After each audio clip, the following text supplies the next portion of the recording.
What's up world, it's the Javelin Breakdown. Today I want to talk about throwing through the point, and I'm going to use some Nerf darts later on to do a cool drill, so stay tuned for that. So what is throwing through the point? So I have my Spearworks Ghost Arrow Jav here to help me demo that. It's a great training tool, takes stress off the body, but still requires good technique to deliver well. It's also the competition model for several USATF age groups, and so if you're not familiar, check it out. Link in the description. But so what is throwing through the point? So when we set up right foot to left foot as a right-handed thrower, we've done our penultimate, we hit our block. Where's the javelin? Ideally a 35 to 40 degree angle. That's going to create the highest potential release speeds, which we know is the #1 factor in distance from the data. So I have my javelin here.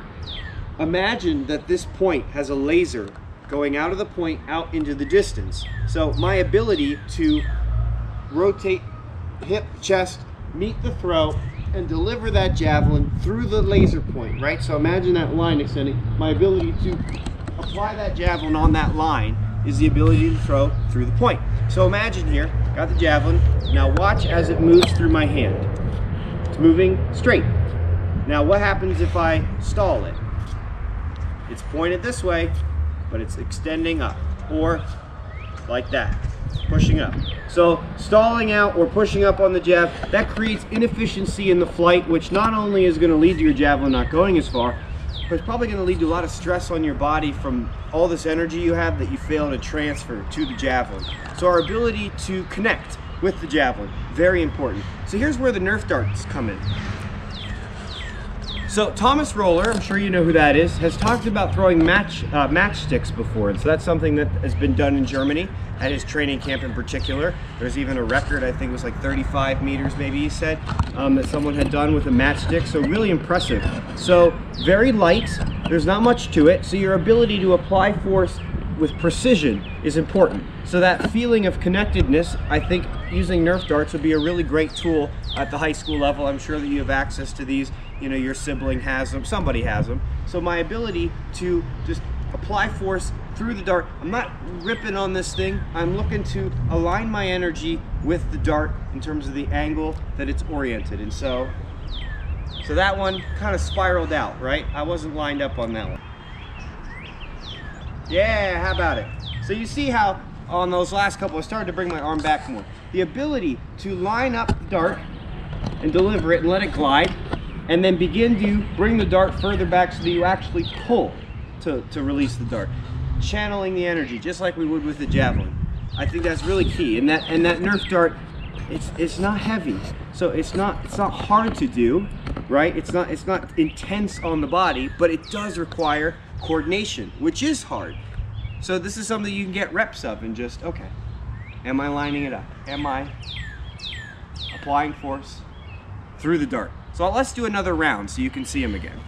All right, so I'm gonna do one more round so we can get better of the darts. So here we go. That was okay. Yeah, look at that. See if I can get it to the edge of the shade. Nice. Almost hit the fence. See if we can get to the fence. Nope, that one fluttered. Yeah!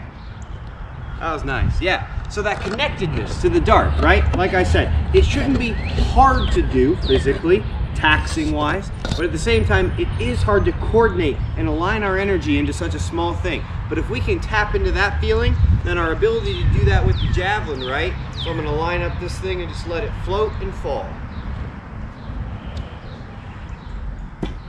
Right? And so that ability to be connected, delivering through the point, that efficiency is good for our body, right? We don't want to be stressing our body out with misaligned throws, but more importantly, that energy is taking that javelin off into the stratosphere, which is where we want it to be, going as far as possible. So if you have Nerf darts or somebody has Nerf darts, recommend give it a try, see if you can throw a Nerf dart a decent distance and measure it. Let me know how far you can throw it. I'll have to bring these to it with a tape measure to track sometimes, see how far I can throw a Nerf dart. I think it's really cool, that ability to apply force. With the Nerf dart, you can do that, you can do it with the javelin. All right, so thanks for watching this video. If you have any topics that you're really interested in, comment, let me know what they are. My cameraman is telling me that I need to remind you to like and subscribe, so do that. That helps. That helps. And as always, you know what I say. Remember to enjoy the journey. Javelin is fun. There's a lot of things that go into it.